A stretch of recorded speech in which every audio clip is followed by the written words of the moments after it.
Alright, तो आज हम लोग magnetic field to electric current इस चैप्टर का रिवीजन स्टार्ट करने वाले हैं। तो just to create a link how we are proceeding with physics here. तो इलेक्ट्रोस्टैटिक्स की जब हम बात करते हैं तो इलेक्ट्रोस्टैटिक्स में चार्जेस रेस्ट पे होते हैं और पॉइंट चार्जेस लो या एक्सट्रीमेट चार्जेस लो, but the charges are at rest. Okay, so then we talk about what is the force between these two charges. We talk about electric field of charges, etc. etc. तो charges rest पे है, ये important है. Then you say कि what happens if charges start moving? When charges start moving, they constitute current. फिर हमारे पास आता है current electricity. तो current electricity में we have learned all about currents. Okay, right. Now, in addition to force due to electric field, मतलब electrostatic force के addition में when charges are moving, जब चार्जेस मूव होते हैं वो मैग्नेटिक फील्ड जनरेट करते हैं। तो जब चार्ज सिर्फ रेस्ट पे है तो when the charge is at rest you have only electric fields, but when charge is moving you have additionally magnetic fields. Okay, तो that is why this chapter is called as magnetic field due to electric current. मतलब charges का motion में होना बहुत जरूरी है to have magnetic field. अगर charge motion में नहीं होगा, मतलब इलेक्ट्रिक करंट नहीं होगा, तो मैग्नेटिक फील्ड नहीं होगा। Okay, and this will make the basis of magnetism also. Why some materials are magnetic in nature, why some materials are not magnetic in nature. तो ये बेसिक चीज पता होनी चाहिए कि करंट जहां जहां करंट है, मतलब जब जब करंट है तब तब मैग्नेटिक फील्ड जनरेट हो सकता है, अदरवाइज नहीं। नाउ मैग्नेटिक फील्ड जनरेट तो हो गया, लेकिन उसका डायरेक्शन भी पता होना चाहिए। तो लेट अस से I have a long straight wire. हमारे पास एक लॉन्ग स्ट्रेट वायर है, समथिंग लाइक दिस। ये एक वायर है हमारे पास। ओके, लॉन्ग स्ट्रेट वायर है। हमको इस लॉन्ग स्ट्रेट वायर का, इसमें से करंट हम लोगों ने पास किया, and the current here, as you can see from this white arrow, is bottom to top. So the question was, here we have current, so this current should generate magnetic field. तो ये जो magnetic field generate करेगा उसका direction क्या होगा? Okay, so direction के लिए there is something called as right hand rule. Okay, right hand thumb rule भी बोल सकते हो। तो what we do is, हम करंट कैरिंग कंडक्टर को हमारे राइट हैंड में रखेंगे। Okay, with fingers curled around. ये जो करंट कैरिंग कंडक्टर है, इसमें जो आप फिंगर्स को कर्ल करोगे एंड थंब को आप आउटस्ट्रेच करोगे, तो अगर thumb is in the direction of current, then the curled fingers gives you direction of magnetic field. Okay, so you can find out direction of magnetic field. मैंने force की बात नहीं की, मैं मैग्नेटिक फील्ड की बात कर रहा हूँ। तो the direction of magnetic field is given by curled finger. So all you have to do is, आपको इतना ही करना है, आपको करंट कैरिंग कंडक्टर हाथ में इमेजिन करना है। नहीं तो हाथ में रख लोगे, हाथ में रखोगे तो गए electrified. Okay, so don't do that. नहीं तो मैंने बोला था ऐसा बोलोगे, it's not right. So you just have to imagine that current carrying conductor is held in your right hand with fingers curled around and thumb outstretched. If the thumb is in the direction of current, then the curled fingers give you direction of magnetic field. This is quite interesting result. क्यों? क्योंकि हमको ये बात समझ में आ गई कि एक लॉन्ग करंट कैरिंग कंडक्टर अगर हमारे राइट हैंड में है तो उसका जो मैग्नेटिक फील्ड होगा वो it is in the direction of curled fingers.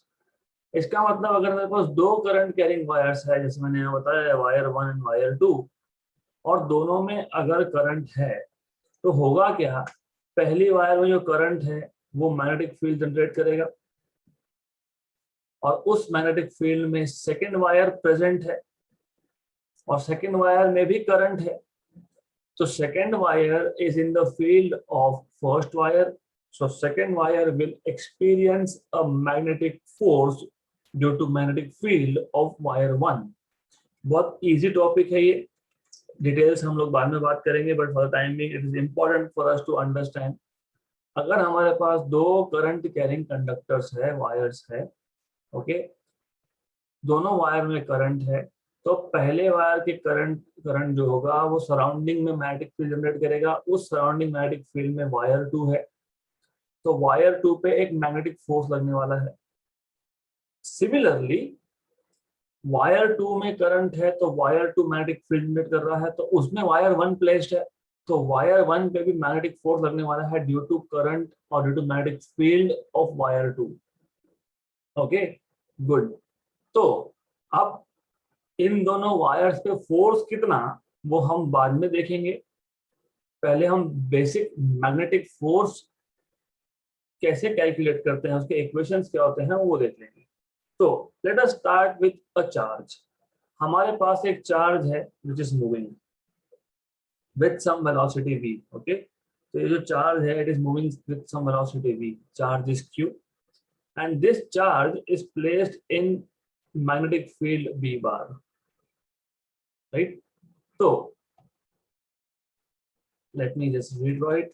हमारे पास एक चार्ज था, ये चार्ज का वेलोसिटी है v bar. Okay, charge is q, velocity is v bar, this charge is placed in magnetic field v bar। okay, so इस charge पे जो फोर्स लगेगा that is given by q bar, so force due to magnetic field is q v bar cross v bar।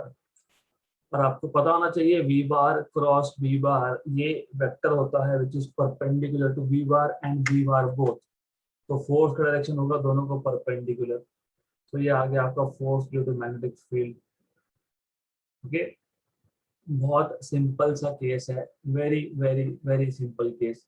So here when you have a moving charge which is moving with velocity v bar inside external magnetic field v bar, then the force acts on that and that force is given by q v bar cross v bar। अगर electron है तो nothing but electron के लिए आप minus e डालोगे, that's it। So force acting on a moving electron inside an external magnetic field is minus e v bar cross v bar। okay, now ऐसा है कि अगर हमारे पास हमने ये जो इक्वेशन लिखा है it is under the assumption कि वहां पे सिर्फ मैग्नेटिक फील्ड प्रेजेंट था। ऐसा भी हो सकता है कि वहां पे इलेक्ट्रिक फील्ड प्रेजेंट हो, मतलब वहां पे कोई और चार्ज भी रखा था Q1। तो ये जो Q चार्ज है ये मूव तो हो रहा है but it is moving also in the field of some charge Q1। Okay, right.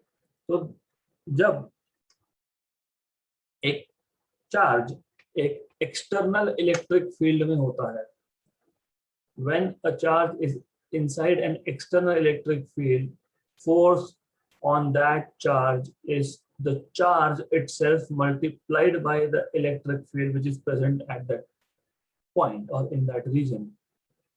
और फोर्स ऑटोमेटिक फील्ड हमने देखा already, this is force automatic field by the way. तो total force acting on the charge which is placed in an electric field and also moving in a magnetic field is given by electrostatic force plus force due to magnetic field। This is equal to q e bar plus q v bar cross v bar। तो q common, e bar plus v bar cross v बार, इसको आप बोलते हो लॉरेंट्ज force.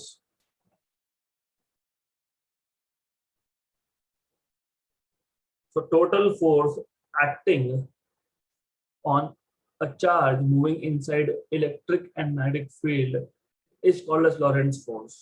Okay, तो अगर electric field absent होगा तो पहला टर्म जीरो, मतलब you are back to this equation. अगर चार्ज रेस्ट पे है, मूव नहीं हो रहा है, तो सेकेंड टर्म जीरो, क्योंकि वेलोसिटी जीरो मतलब force due to magnetic field zero. इसका मतलब ये है कि मैग्नेटिक फोर्स किसी भी चार्ज पे सिर्फ तब एक्ट करता है जब वो मूविंग हो, और अगर v बार जीरो है तो you are back to this equation. Okay, so this is called as Lorentz force. Okay, तो इट इज वेरी सिंपल। तो इस पर्टिकुलर स्लाइड में पेज पे जो कुछ हमने लिखा है, what we have learned is, हमको ये पता है अब that any moving charge produce magnetic field, तो current can also produce magnetic field in the surrounding region. Magnetic field का डायरेक्शन देखा हमने।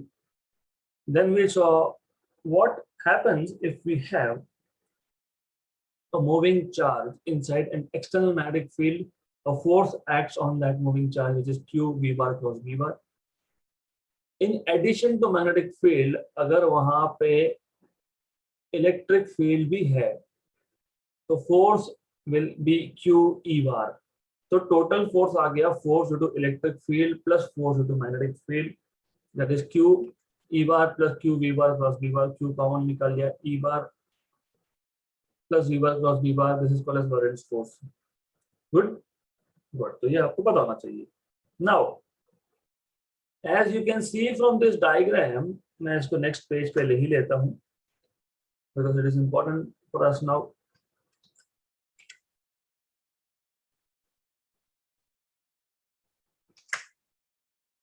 Just a minute. So as you can see from this particular diagram, what do we notice?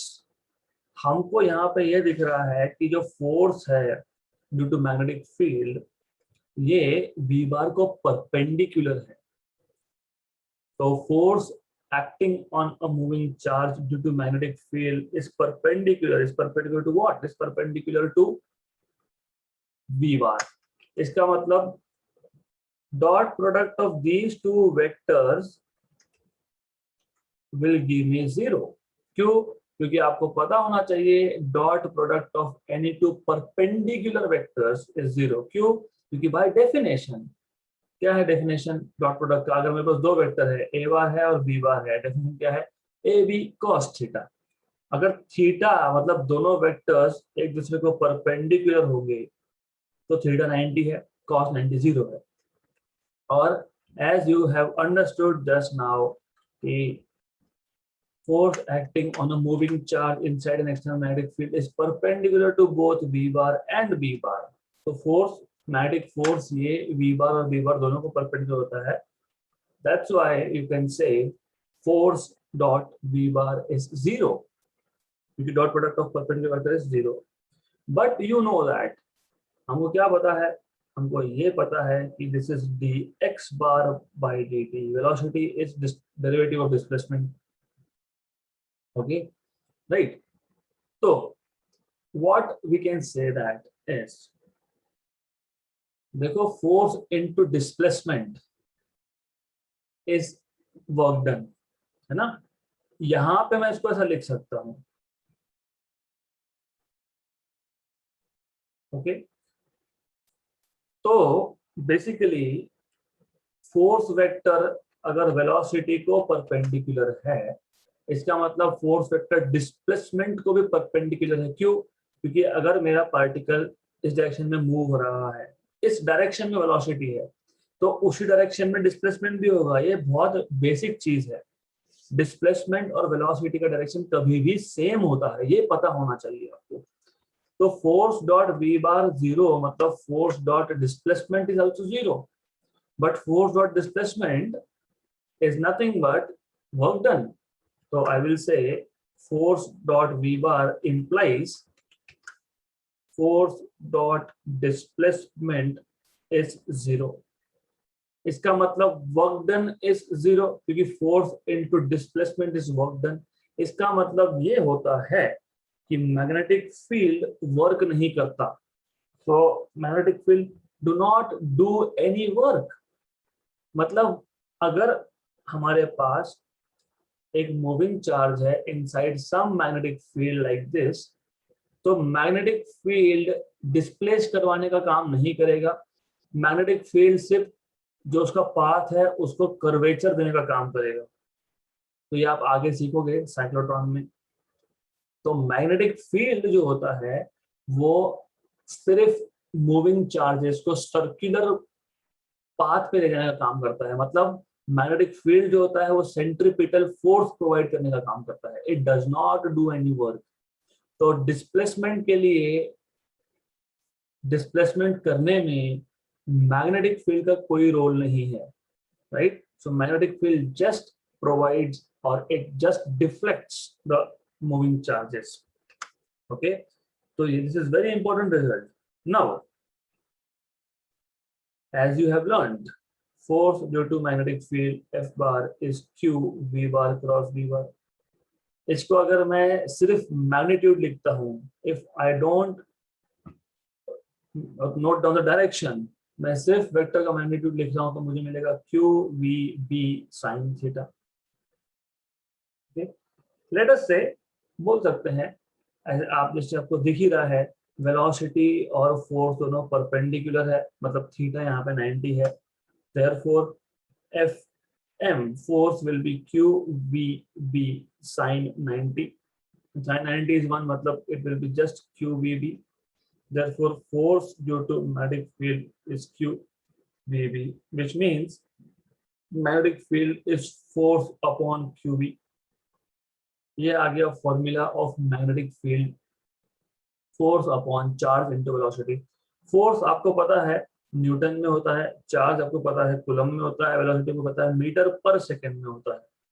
तो newton second per coulomb metre, इसको हम लोग बोलते हैं SI unit of magnetic field, which is called as tesla. Okay, तो force upon q v is magnetic field, so newton second per coulomb metre is the SI unit of magnetic field, which is called as Tesla. All right, तो इतना पता होना चाहिए. Now, what have we noticed up to this point? हमने अब तक क्या notice किया? हमने अब तक सिर्फ यही देखा है यहाँ पे, अगर हमारे पास एक सिंगल चार्ज है, पॉइंट मूविंग चार्ज है, हमारे पास पॉइंट चार्ज ही था, और वो पॉइंट चार्ज जो है वो पॉइंट चार्ज ही एक एक्सटर्नल मैग्नेटिक फील्ड में मूव हो रहा था, उस पर मैग्नेटिक फोर्स था, right, which is given by q v bar cross v bar. Now but जब हम रियल लाइफ सिचुएशन में आते हैं तो सिंगल चार्ज मूव नहीं होता. जब एक वायर से आपने करंट पास किया, मतलब millions and billions of charges are moving, okay, through a cross section. एक किसी वायर के सेक्शन में से billions millions billions charges move हो रहे हैं पर सेकेंड. तो हमको ये देखना है कि जैसे यहाँ पे मैग्नेटिक फील्ड था q v bar cross v bar, हमको देखना है what is the formula of force due to a current carrying straight wire, या फिर due to a wire of some arbitrary shape, random shape का wire होगा, तो formula क्या बनेगा फोर्स का. So magnetic force on a wire carrying a current, उसका formula कैसे बनाते हैं? तो few things that you need to understand is, ये जो डॉट्स मैंने दिखाए हैं, red colour dots, this red colour dots जो है, they represent that this is magnetic field, it is coming out from the plane of your screen. Magnetic field, it is coming outside the plane of the screen. Okay, and length of the wire is L, and अब आपने 11th के current electricity में एक word सुना होगा, drift velocity. देखो होता क्या है, हमारे पास इलेक्ट्रॉन्स है, अगर हमने एक्सटर्नल बैटरी, एक्सटर्नल सेल नहीं लगाया है, तो क्या होगा? What happens in that case is, when you don't have external EMF, external cell external battery नहीं लगाया, तो ये इलेक्ट्रॉन्स रैंडमली मूव होते हैं, सो रैंडम डायरेक्शन होता है. ओके, तो they also have some velocity, but total current is zero. Net current zero होता है, क्योंकि जितने इलेक्ट्रॉन्स एक सेकंड में लेफ्ट से राइट जाएंगे, उतने इलेक्ट्रॉन्स उसी क्रॉस सेक्शन से राइट से लेफ्ट आएंगे पर second, because of random motion. Now if मैंने अगर एक बैटरी कनेक्ट कर दी, सो लेट अस से आई कनेक्ट द सेल, मैंने सेल कनेक्ट कर दिया, तो अब क्या होगा? ऑफ कोर्स ये नेगेटिव टर्मिनल है बैटरी का, ये पॉजिटिव है. अब क्या होगा? अब इलेक्ट्रॉन्स जो है they will start moving from negative terminal towards positive terminal of battery, मतलब they have some particular sense of direction. तो ये जो पर्टिकुलर सेंस ऑफ डायरेक्शन है इलेक्ट्रॉन्स का, इसका कुछ वेलोसिटी होगा इलेक्ट्रॉन का। तो जब आप एक बैटरी कनेक्ट करते हो और उस केस में जो वेलोसिटी होता है इलेक्ट्रॉन्स का, उसको हम लोग बोलते हैं drift velocity. Okay, the charges are said to be drifting. तो ये बताना चाहिए कि ड्रिफ्ट वेलोसिटी क्या होता है। सो ड्रिफ्ट वेलोसिटी मतलब the velocity of electron when the conductor is connected to an external source of EMF और battery, whatever it is. Okay, तो ये जो मैंने बताया है वीडी यहाँ पे, दिस इज ड्रिफ्ट वेलोसिटी, मतलब हमने ऑलरेडी यहाँ पे एक एक्सटर्नल सेल कनेक्ट करके रखा है जो दिखाया नहीं है, तो ये ड्रिफ्ट वेलोसिटी है VD. Now two things you know, एक तो मैग्नेटिक फील्ड बाहर की तरफ आ रहा है, तो this dot is direction of magnetic field, और ये जो डायरेक्शन है ये ड्रिफ्ट वेलोसिटी का है। तो to things you already know, तो इसका मतलब ये जो आपके पास डायरेक्शन था, मान लो ये था बी बार का डायरेक्शन, मैग्नेटिक फील्ड का डायरेक्शन, और वीडी ड्रिफ्ट वेलोसिटी डायरेक्शन हमारे पास है। Now as I told you, force force vector जो होता है वो वी बार और डी बार दोनों को ही परपेंडिकुलर होता है। तो फोर्स या तो नीचे जाएगा या ऊपर जाएगा, depending on direction of magnetic field and so on so fourth. Okay, so you will have force either downwards or upwards, so depends on v bar cross b bar कर रहे हो, b bar cross b bar कर रहे हो, उसके ऊपर depend करेगा। so either downward or upward, but for sure force acting on the moving electrons inside external magnetic field is perpendicular to both velocity and magnetic field, ये तो पक्का है। good, अब what else do we know, हमको पता है current is charge upon time, मतलब charge is current into time। okay, but as you know by definition of velocity, velocity is distance upon time, so time is nothing but distance upon velocity। ये मैं यहाँ पे substitute करूंगा तो मुझे मिल जाएगा current I, sorry, charge Q is equal to I L by VD।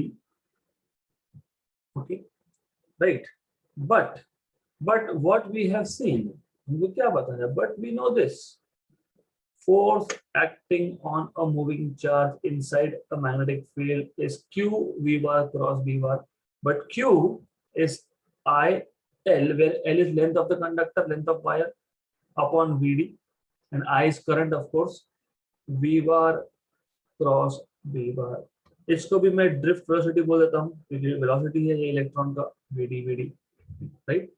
Now if I write all this in terms of, देखो क्या है, 11th का बेसिक्स इसलिए भी बहुत जरूरी होता है बिकॉज देन ये यूनिट वेक्टर्स कहाँ से आए ये आपको पता होना चाहिए।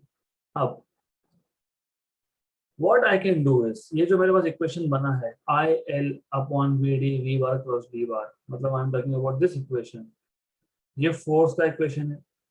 फोर्स का डायरेक्शन क्या था, perpendicular to V bar and B bar, तो मैं फोर्स के डायरेक्शन में एक n कैप डिफाइन कर दूंगा। n कैप मतलब इट इज यूनिट वेक्टर जिसका मैग्नीट्यूड 1 है, डायरेक्शन फोर्स का है, मैंने डिफाइन कर दिया। क्यों किया आगे समझेगा। तो now why I have to do this, मुझे ये क्यों करना पड़ा, बिकॉज मुझे फोर्स वेक्टर को which was I L by VD, ये I L by VD था, VD क्रॉस B बार था, तो मुझे VD क्रॉस B बार नहीं लिखना, मुझे लिखना है VD B, that's it, sin theta, where theta is angle between of course V और B, वेलोसिटी और मैग्नेटिक फील्ड में एंगल है। डायरेक्शन, क्योंकि लेफ्ट हैंड साइड पे आप वेक्टर लिख रहे हो तो राइट हैंड साइड पे भी आपको वेक्टर बनाना पड़ेगा, तो एन कैप। अब याद करो 11th का physics, A bar cross B bar को आप ऐसे लिखते थे, A B sine theta N cap, where N cap was a unit vector perpendicular to both A bar and B bar, right. तो वही किया हमने यहाँ पे। ओके, अब ये क्यों किया, ये क्यों करना पड़ा, ये इसलिए करना पड़ा क्योंकि मेरे पास यहाँ पे वीडी था स्केलर फॉर्म में, यहाँ था VD drift velocity vector form में, तो मैं डायरेक्टली कैंसिल आउट नहीं कर सकता हूँ, you can not do it. Okay, आप ऐसा डायरेक्टली कैंसिल आउट नहीं कर सकते हो, एक स्केलर है एक वेक्टर है, तो मैंने दोनों को स्केलर फॉर्म में लिखा है।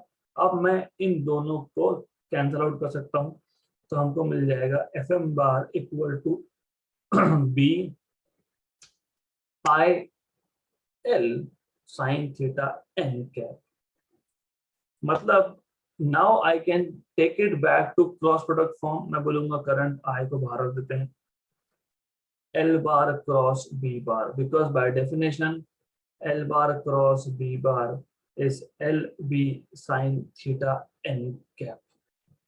तो यह आ गया आपका formula of force acting on a current carrying straight wire. तो देखो हमारे पास था पहले मूविंग चार्ज, सिंगल चार्ज, फिर हमको मूविंग सिंगल चार्ज को हम लोग एक्सटेंड कर रहे हैं, हम लोग बोल रहे हैं कि सिंगल चार्ज, मान लो कि सिंगल चार्ज की जगह पे एक वायर है, वायर में से करंट फ्लो रहा है, मतलब बहुत सारे चार्जेस फ्लो रहे हैं। तो अब हमारे पास जो मैग्नेटिक फोर्स का फॉर्मूला था q v bar cross B bar, हम उस फॉर्मूला को आई के टर्म्स में, करंट के टर्म्स में लिखना चाहते हैं।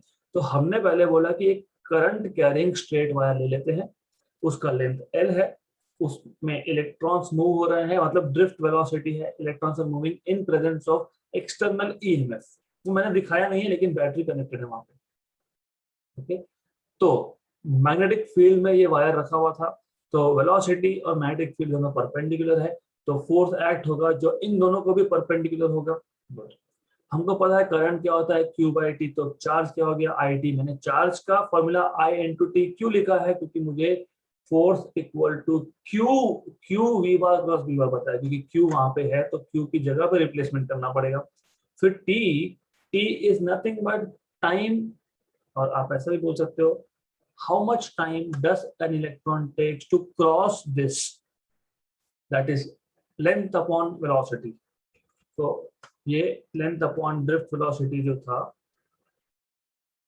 लेंथ अपॉन ड्रिफ्ट वेलोसिटी जो था, ये मैंने सब्स्टिट्यूट कर दिया t की जगह पे, तो हमको मिल गया q equal to I L by we D. तो फिर उसके बाद हमने फोर्स का फॉर्मूला में सब्स्टिट्यूट कर दिया q की जगह पे, तो हमको मिल गया I L by we d v bar cross v bar. Then हमने क्रॉस प्रोडक्ट का डेफिनेशन का यूज करके वी डी को कैंसिल कर दिया है, क्योंकि हमने instead of v bar cross B bar की जगह पे हमने v B sine theta N cap लिखा। N cap is direction of force. And finally you have formula of force due to magnetic field on a current carrying straight wire. Straight wire important है, straight wire है। लेकिन real life, क्या real life में हमेशा, हमारे घर में भी वायरिंग देख लो, यहाँ पे सराउंडिंग में there are so many wires and I don't see practically any straight wire, क्योंकि हर वायर कहीं ना कहीं फोल्ड होके रखा है। तो is it in real life possible to always have a straight wire? No. तो हमारे पास जो वायर होगा उसका कुछ भी शेप हो सकता है, मतलब वो कहीं पे बेंड हो गया, तो आर्बिट्रली शेप्ड वायर का,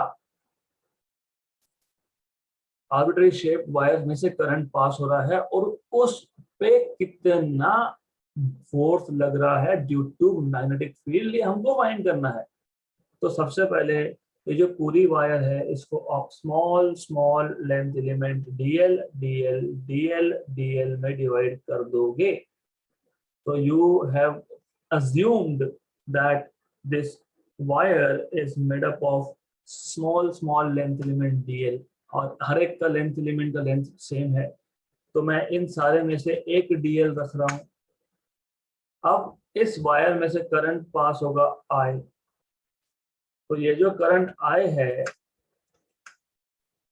this current I will also flow through that element dl। जो dl एलिमेंट लिया है मैंने, ये करंट I जो है, ये करंट I उस लेंथ एलिमेंट में से भी पास होने वाला है। तो जब उस लेंथ एलिमेंट से पास होगा अगर तब वहां पे एक मैग्नेटिक फील्ड है, तो मैग्नेटिक फील्ड मैंने यहाँ पे डॉट के साथ बताया है, मतलब magnetic field is coming out. तो जब ये करंट आए dl बार में से पास होगा, क्योंकि वहां पे एक्सटर्नल मैग्नेटिक फील्ड था, तो इस लेंथ एलिमेंट dl बार पे एक force due to magnetic field act होने वाला है, and that force as we know is small amount of force, क्योंकि स्मॉल लेंथ एलिमेंट है तो फोर्स भी स्मॉल होगा। It is equal to I by definition, अभी अभी हमने डिफाइन किया L bar cross B bar, तो यहाँ पे D L bar cross B bar में ऐसा लिख सकता हूँ, इक्वेशन नंबर 1। तो ये तो हो गया force acting on a very small part of the wire, हमको टोटल फोर्स निकालना है। Therefore, total force we can find out by integrating total force F bar on this wire due to magnetic field is integration over all these small forces। क्यों? क्योंकि हर एक length element पे df बार इतना force लगने वाला है on each length element. तो मुझे टोटल फोर्स चाहिए, तो मैं ऑफ कोर्स इंटीग्रेट करने वाला हूँ, तो इंटीग्रेट करने वाले हैं। तो हम जब इंटीग्रेट करेंगे तो हम लिखेंगे I D L bar cross B bar, okay. But current is constant, magnetic field B bar is constant, है ना। ये जो मैग्नेटिक फील्ड लगाया है वो भी कांस्टेंट था, ये जो आई है वो भी कांस्टेंट है, लेकिन डीएल बार आप बोलोगे आई जस्ट सेड कि हर एक डीएल का लेंथ सेम है, यस दैट इज करेक्ट। लेकिन यू सी, जैसे जैसे मैं वायर में आगे बढ़ रहा हूँ डीएल का डायरेक्शन चेंज हो रहा है। डायरेक्शन चेंज होना मतलब डीएल चेंज होना, मतलब यू नो वेक्टर में या मैग्नीट्यूड चेंज करो या फिर डायरेक्शन चेंज करो तो देयर इज चेंज। तो यहाँ पे overall what is constant, I and B bar, not DL bar. तो कांस्टेंट को तो हम इंटीग्रेशन के बाहर रखते ही हैं, तो आई को बाहर रख दिया, इंटीग्रेट कर दिया डीएल बार पे, क्रॉस आ गया B bar, okay right. so this is the formula for force acting on any arbitrary shaped wire carrying a current I in an external magnetic field B bar। मैंने जानबूझ के slow बोला, एक एक word important था। अब इसको मैं कंप्लीटली सॉल्व नहीं कर पाया, क्यों नहीं कर पाया? क्योंकि ये जो इंटीग्रेशन डीएल बार है, I am specifically talking about this bracket over here. ये जो इंटीग्रेशन डीएल बार है ये डिपेंड करता है एग्जैक्ट शेप ऑफ वायर पे। एग्जैक्ट शेप क्या है, तो उसी का आगे कंटिन्यूएशन।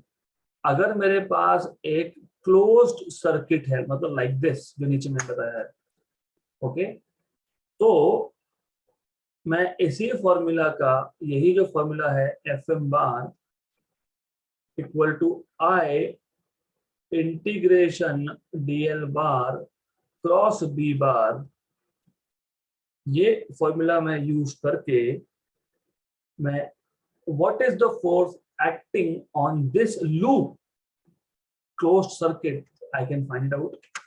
तो बहुत सिंपल है, it is zero. Why it is zero? Because जब मैं इंटीग्रेट करने जाऊंगा हर एक डीएल बार पे, तो देखो पूरे सर्किट को मैंने डीएल बार डीएल बार डीएल बार डीएल बार में डिवाइड करके रखना है, राइट। तो मैं कोई भी डीएल बार अगर लूं, सपोज मैंने ये डीएल बार दिया है यहाँ पे, उसको एग्जैक्टली अपोजिट, डायमेट्रिकली अपोजिट एक और डीएल बार होगा जिसका डायरेक्शन भी अपोजिट होगा। मतलब इस पे जितना फोर्स लग रहा है और उस पे जितना फोर्स लग रहा है, they are equal and opposite. ऊपर मैंने लिया तो अगेन इक्वल एंड अपोजिट, यहाँ लिया तो इक्वल एंड अपोजिट। मतलब हर एक डीएल बार के लिए डायमेट्रिकली अपोजिट एक और डीएल बार है जिसपे equal force but opposite direction में फोर्स लग रहा है, मतलब टोटल फोर्स लूप पे जीरो होने वाला है। Okay, if you don't understand मैं आपको बताता हूँ।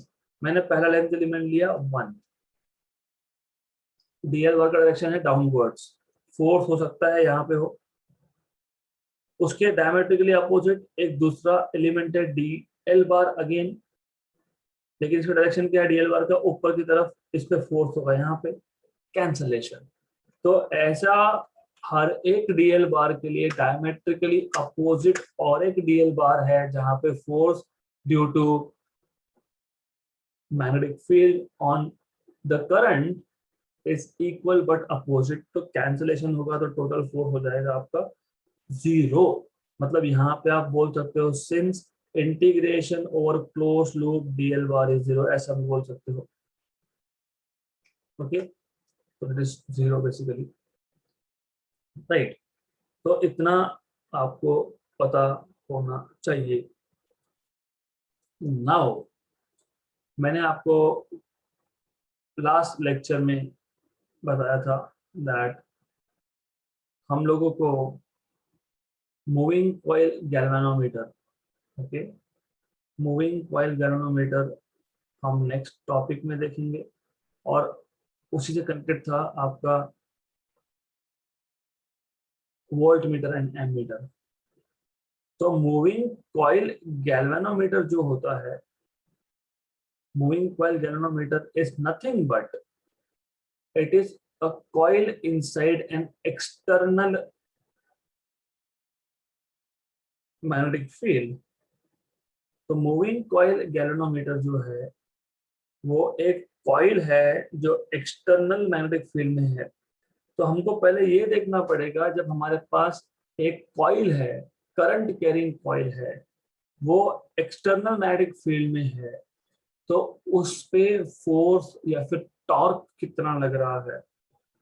क्योंकि यहाँ पे टॉर्क क्यों बोल रहे हैं, बिकॉज यहाँ पे रोटेशन की बात होगी, यहाँ पे रोटेशन होगा, इसलिए हम लोग बात कर रहे हैं टॉर्क की।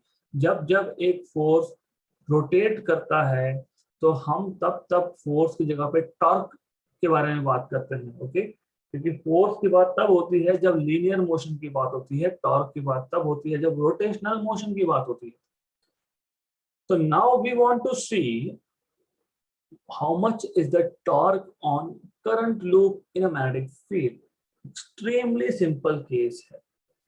तो मैंने पहले यहाँ पे डायग्राम बता दिया। हमारे पास एक रेक्टेंगुलर लूप ऑफ वायर है ऐसा, इसमें n नंबर ऑफ टर्न्स है। मैंने सिंगल टर्न बताया है क्योंकि n नंबर ऑफ टर्न्स दिखाने गया तो डायग्राम में कुछ नहीं समझेगा। ओके, इनिशियली ऐसा है कि ये जो north pole and south pole मैंने बताया है, ये इलेक्ट्रोमैग्नेट्स है और मैग्नेटिक फील्ड का direction north to south. Okay, ये एक्सिस है, ये कॉइल का एक्सिस है। ओके, अब जब इस कॉइल में से करंट पास होगा, करंट जा कैसे रहा है, करंट यहाँ आएगा, फिर ऐसे आएगा, फिर यहाँ जाएगा, फिर यहाँ से जाएगा, so on so forth. Okay, तो current is like this basically, clockwise current. अब होगा क्या, देखो, you need to remember few things. एक तो आपको formulas of magnetic force on a current carrying wire ये अच्छे से पता होना चाहिए, ये पता ही होना चाहिए। Bill sine theta, BIL sine theta, नहीं याद होगा तो मैं अवगत करता हूँ, ये है bill sine theta, BIL sine theta. अब ये जो रेक्टेंगुलर लूप लिया है, इसका विड्थ जो है, दैट विड्थ ओवर हियर, तो ये जो विड्थ है A है। Okay, just a minute, it is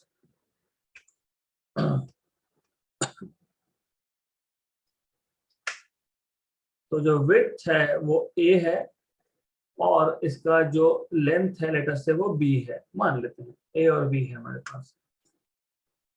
अब what happens is by formula, what is formula, F equal to force automatic field equal to bill sine theta. जब जब sine theta की value या 0 होगी, मतलब थीटा 0 होगा, या थीटा 180 होगा, तो साइन 0 0, साइन 180 0। मतलब जब जब एंगल बिटवीन, और ये थीटा क्या था, ये अच्छे से समझने की जरूरत है। थीटा क्या था, लेंथ एलिमेंट और मैग्नेटिक फील्ड में एंगल था।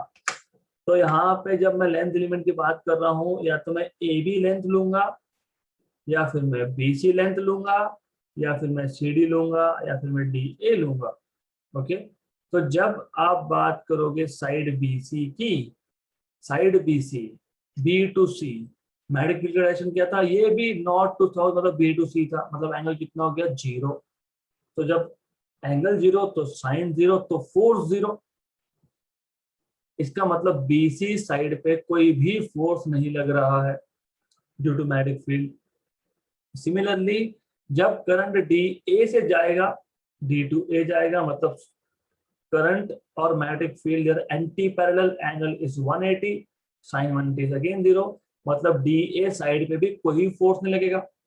जब आप ए बी की बात कर रहे हो, तो angle between magnetic field and length A B is 90 degrees perpendicular, तो there is a force acting. और जब आप सी डी की बात कर रहे हो, तो angle between length element and magnetic field is 273 pi by 2, again they are perpendicular. तो ए बी पे फोर्स लगेगा इन द डाउनवर्ड डायरेक्शन, और सी डी पे लगेगा अपवर्ड डायरेक्शन। मतलब ए बी और सी डी पे equal and opposite force act हो रहा है। ये फोर्स कैंसिल नहीं होता है, क्योंकि ये फोर्स सेम पॉइंट पे नहीं एक्ट हो रहा है। एक फोर्स एक्ट हो रहा है ए बी साइड पे, एक फोर्स एक्ट हो रहा है सी डी साइड पे। तो this will make a couple, and couple has the capability to rotate, उसको बोलते हैं मोमेंट ऑफ कपल, मतलब टॉर्क। तो there are two types of torque. एक होता है मोमेंट ऑफ फोर्स, मतलब जब एक सिंगल फोर्स, दरवाजा, आपके घर का दरवाजा, क्या करते हो, एक सिंगल फोर्स अप्लाई करते हो, रोटेट होता है, उसको बोलते हैं मोमेंट ऑफ फोर्स। एक रॉड है, एक फोर्स यहाँ लगाया, एक फोर्स यहाँ लगाया, आपने दो फोर्स लगाए, equal and opposite but at two different points, उसको बोलते हैं कपल। इस कपल ने क्या किया, रोटेट किया, तो मोमेंट ऑफ कपल। तो नाउ देयर विल, और मोमेंट ऑफ फोर्स है, मोमेंट ऑफ कपल, दोनों को ही टॉर्क बोलते हैं। ओके, तो अब साइड ए बी पे और साइड सी डी पे इक्वल बट अपोजिट फोर्सेस है, तो वहां पे कपल है, तो दे विल रोटेट, तो there will be a torque acting. अब इसी डायग्राम का मैंने एक सेक्शन बताया है नीचे, यहाँ पे दिस डायग्राम। आपको और एक चीज पता होनी चाहिए कि जब आप, एक फोर्स यहाँ पे है, एक फोर्स यहाँ पे है, दोनों में परपेंडिकुलर डिस्टेंस ए है, क्योंकि ए था, ये देखो ये ए था, तो कभी भी टॉर्क फाइंड करते वक्त सेंटर से डिस्टेंस मेजर होता है, मतलब एक्चुअली a/2 और a/2 मेजर होगा। मतलब दोनों फोर्स का जो परपेंडिकुलर डिस्टेंस है उसका हाफ। देखो दोनों फोर्स में डिस्टेंस कितना है, a, तो कहां से मेजर होगा, सेंटर से मेजर होगा, a/2 एंड a/2। ऑलराइट, तो वही डायग्राम मैंने एक डायग्राम यहाँ पे नीचे दिखाई है, this is what I have shown. Okay, तो ये फोर्स F1 है जो ए बी साइड पे था, ये फोर्स F2 है जो सी डी साइड पे था। Alright, now what we want to do is, हमें फॉर्मूला डिराइव करना है टॉर्क का। तो बाय डेफिनेशन टॉर्क का फॉर्मूला क्या है? By definition torque is magnitude of one of the forces, दोनों में से एक फोर्स का मैग्नीट्यूड F1। बाय द वे, ये जो दोनों फोर्स थे F1 F2, ये सेम है मैग्नीट्यूड में, because they are just opposite in direction. तो F1 equal to F2 equal to B I L. L क्या था, लेंथ, किसका length, length of wire inside magnetic field. तो कितना length of wire inside magnetic field है, इतना, this is the length which is inside magnetic field, and that is how much, that is B. तो force F1 F2 both are BIB bib. तो मैं ये लिखूंगा bye definition torque is magnitude of one of the forces into perpendicular distance between the two forces. ये definition है, ये पता होना चाहिए। Okay right, perpendicular distance between two forces, this is what you should know. This is one approach, ये एक approach है। दूसरा अप्रोच ऐसा है, आप बोलोगे what is force acting on first, force acting on second, वो तो हमने लिख ही दिया है वैसे by the way, ओके वो तो हमने लिख ही दिया है, यहाँ पे लिखा ना हमने बिब। Now what is torque acting on side AB, मैं यहाँ पे दो अप्रोच की बात कर रहा था। अब ये चीज अच्छे से समझ लेना, because this is so much of confusion, यहाँ पे इतना कंफ्यूजन है, कोई बुक में कैसा लिखते हैं, कोई बुक में कैसा लिखते हैं। देखो ऐसा है, मैंने अभी बताया मोमेंट ऑफ फोर्स और मोमेंट ऑफ कपल, बताने का रीजन यही था जस्ट टू अवॉइड कंफ्यूजन। अगर मेरे पास दो फोर्सेस है which are separated by distance a, दोनों में ए डिस्टेंस है, एक फोर्स यहाँ पे है, एक फोर्स यहाँ पे है, इस फोर्स को मैंने बोला F1, इस फोर्स को मैंने बोला F2, दोनों का डिस्टेंस था A।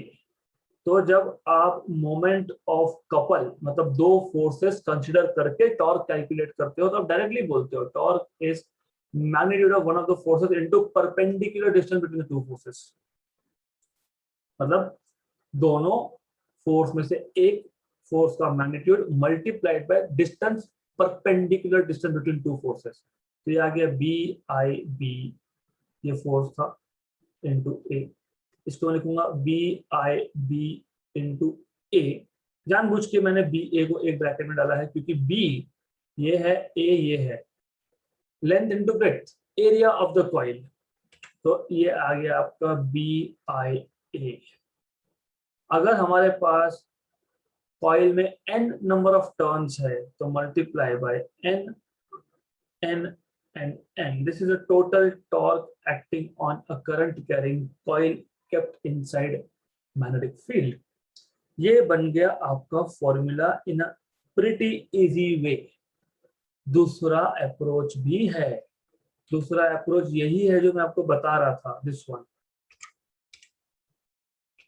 तो दूसरे अप्रोच में आप बोलते हो कि नहीं, मैं इंडिविजुअली ए बी साइड पे, क्योंकि ये ए बी साइड था और ये CD साइड था, देखो ये फोर्स F1 जो था ये AB साइड पे लग रहा है, फोर्स F2 जो है CD साइड पे लग रहा है। तो आप बोलोगे नहीं मैं इंडिविजुअल कैलकुलेट करूंगा, मैं बोलूंगा नहीं, what is moment of force, मैं मोमेंट ऑफ कपल की बात नहीं करूंगा, मैं बोलूंगा torque which is moment of force here acting on side AB is force F1 into distance from centre, मतलब A/2। फिर मैं बोलूंगा torque acting on CD is force into distance from center A/2, फिर मैं बोलूंगा total torque is τ1 plus τ2। Okay, इसको रख देते हैं नेक्स्ट लेक्चर के लिए। एनीवेज, तो अब हम बोलेंगे कि ठीक है F1 A/2 plus F2 A/2, फिर हम बाद में बोलेंगे बट F1 और F2 तो इक्वल थे, तो 2F A/2, 2 cancel, F into A आ गया, बट F क्या था, BIB इंटू ये A। तो वापस से हम लोग यहीं पे आ गए, हम बोलेंगे n टर्न्स है तो मल्टीप्लाई बाय n, तो यू आर बैक हियर। तो आपके स्ट्रिक्टली आपके ऊपर डिपेंडेंट है कि आप इसको कैसा सॉल्व करना चाहते हो, whether you want to do it via moment of couple, तो मैंने यहाँ पे मोमेंट ऑफ कपल लेके किया है, दो फोर्स में से किसी भी एक फोर्स का magnitude multiply by distance between two forces. या फिर आप बोलोगे कि नहीं साइड ए बी पे अलग फोर्स है रोटेट करने के लिए और CD पे अलग है, और हम इंडिविजुअल रोटेशनल फोर्सेस देखेंगे तो मोमेंट ऑफ फोर्स दोनों पे कितना है, उस केस में सेंटर से डिस्टेंस मेजर होता है, आंसर तो सेम ही आने वाला है। तो it is up to you, it depends from books to books.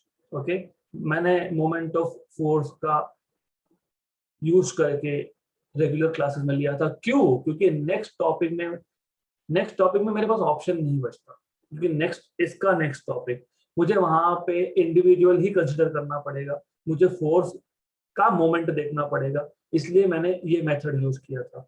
Okay good, so we will stop at this point. इसका अगला पार्ट कल, फिर इमीडिएटली गैल्वेनोमीटर, फिर वोल्टमीटर, एमीटर, फिर बचा हुआ magnetic effects of electric fields, right? So we will stop here.